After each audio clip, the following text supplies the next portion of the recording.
All right, it's day 2 of NFL free agency. My name is Harrison Graham. Welcome into Chicago Bears Now. Yes, I'm aware of my voice. I'm battling sinus stuff. It feels like a wisdom tooth is poking in. It's been a mess of a day, but we're here, we're grinding, and what we're going to do on today's show is go through the Bears free agency tracker, react to all the moves they've made so far, and then the rest of the NFC North. Vikings have been active, especially today. We'll take a look at what Green Bay and Detroit have done as well, as it's looking like this division can be pretty stout once again in 2025.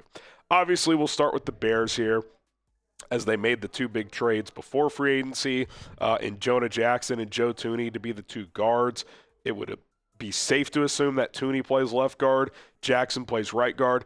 Then they go get their center in Drew Dalman. He reportedly took less money because he wanted to play in Ben Johnson's offense, which is pretty awesome. 3 years, $42 million, 28 guaranteed.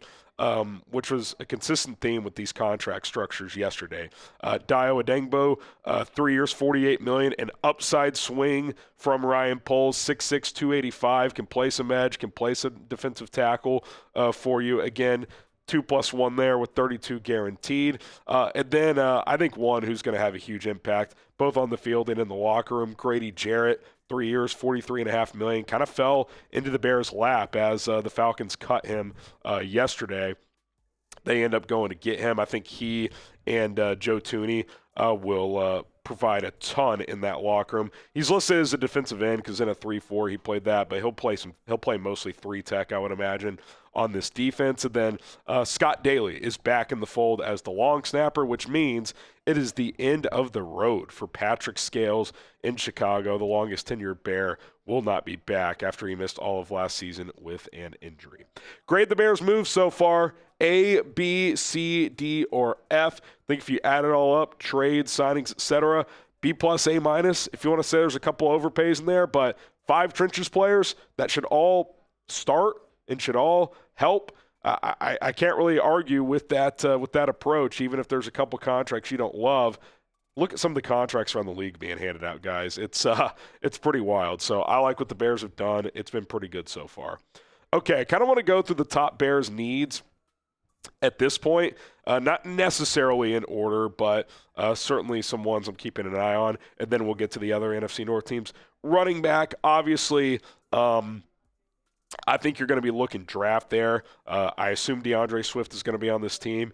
Does that mean Ashton Genty at 10 with all the moves they've made? Do you go with Quinshon Judkins on day 2?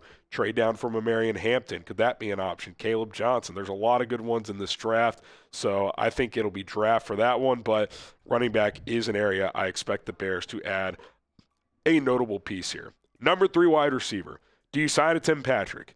Do you sign a Cooper Kupp if he gets cut by the Los Angeles Rams? Do you try to bring back Keenan Allen? What does that price tag look like as free agency progresses? So I think that's a position they're going to want to get. I think they're going to look to find a bargain guy in free agency and then maybe draft somebody on day 3.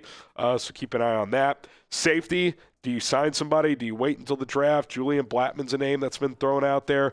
Do you go get a Fuller out of Carolina, Jordan Fuller? He could be a guy. In a perfect world, you'll have Kevin Byard and Jaquan Brisker both start and be healthy, but Byard's getting up there, last year of his deal. Brisker, we know his situation with the concussion issue. I think you got to hedge a little bit there and bring somebody in here. Left tackle competition, something Ryan Poles mentioned at the NFL Combine. Braxton Jones recovering from a leg injury. He's also been an up-and-down player. I would call him serviceable to above average when healthy. Last year of his rookie contract, so I think getting somebody in there, whether it's day 2 of the draft, whether it's in free agency with kind of a flyer on a guy like Jedrick Wills or someone like that, so keep an eye on that. And then more depth in the trenches. Just because they've addressed it so far doesn't mean they're where they need to be yet. Add more depth there, both on the offensive and defensive lines. Okay, let's get to some of these other teams here. The Vikings, they've been busy. Theo Jackson returns. They lost Cam Bynum, so they're going to roll with Jackson there. Aaron Jones back in the fold as well. They brought back their punter. Isaiah Rodgers comes in. I think he's your Stephon Gilmore replacement for Minnesota. Was kind of a part-time starter for Philadelphia last year. And then it really ramped up last night when they got Ryan Kelly. They were in on Drew Dalman. They pivot to Ryan Kelly. to be their center as they are trying to move on from Garrett Bradbury potentially. They could move him to guard, so we'll see on that front. Byron Murphy Jr., a bag, 22 a year. That makes me feel a lot better about the Jalen Johnson deal at 19 a year because I think Johnson's a better player, but they couldn't afford to lose Murphy. Jonathan Allen, 3 years, 60. Again, that makes me feel even better about Grady Jarrett. Would I take Allen over Jarrett if all things are equal? Yes, but I do think 14 a year for Jarrett versus 20 a year for Allen. I think that's pretty good for Chicago. But clearly Minnesota's loading up too. They get Will Fries this morning. Again, massive contract. I'm glad the Bears recognized the guard market and made a couple of trades. And then they're getting Javon Hargrave as well. So Minnesota and Chicago loading up in the trenches. That's smart business. Minnesota's overpaid on a few guys, but their roster's pretty stout. Their biggest question is, can J.J. McCarthy be the guy? Is he ready to step in there and play well? Because obviously Sam Darnold's gone. Daniel Jones is off to Indianapolis, so we'll see what they do at quarterback behind McCarthy. Maybe a Gardner Minshew type, but we'll have to wait and see. Oh, subscribe to the channel because your boy he's going through it. He's battling. The voice is it's not where it needs to be, but we're here anyway. Hit that subscribe button to support me, and if you're a diehard Bears fan, we got you covered.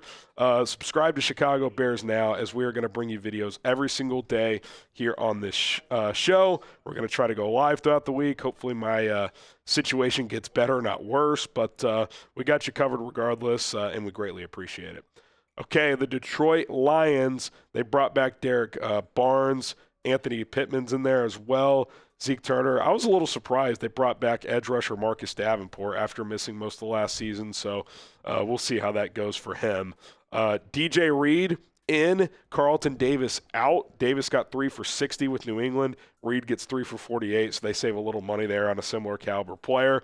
And then they bring back Dan Skipper as well. Reed really the only splash, but Detroit's roster was already loaded, so you didn't really expect them to go, do what the Bears and Vikings have done and spend a lot of money in NFL free agency. All right, before we get to those fraudulent Packers, get yourself a Bears tee. This Nike t-shirt is 45% off at chatsports.com/Bears tee. Chatsports.com/Bears tee. Link is in the comments and description of this video. Get yourself a Bears Nike t-shirt today at chatsports.com/Bears tee. Okay, FGB all around. Isiah McDuffie, 2 years, $8 million extension. They bring back McManus to be their kicker. I mean, these guard contracts, guys, again, I can't applaud Ryan Poles and Ben Johnson enough. I think they knew that average guards were going to get big money. So let's go get an all-pro in Joe Thuney. Let's go get a guy who had a down year and is making a good amount of money in Jonah Jackson, but not as much as the others guys are, and it's easier to get out of that contract if you need to. Aaron Banks, I mean, fine player, but that's a lot of money. Nate Hobbs, interesting addition. I think that's another signal that Jair Alexander is going to be gone as they pay starter money for a cornerback in Nate Hobbs. You guys know the motto. Type FGB in the comments like Tim, Cody, Snow Gang, and everybody else is. Get those FGBs in the comments below if you hate the Green Bay Packers. And we appreciate everybody for tuning in. Hopefully next time you hear from me, the voice wakes up a little bit, but I don't know if today's going to be that day. Bear down.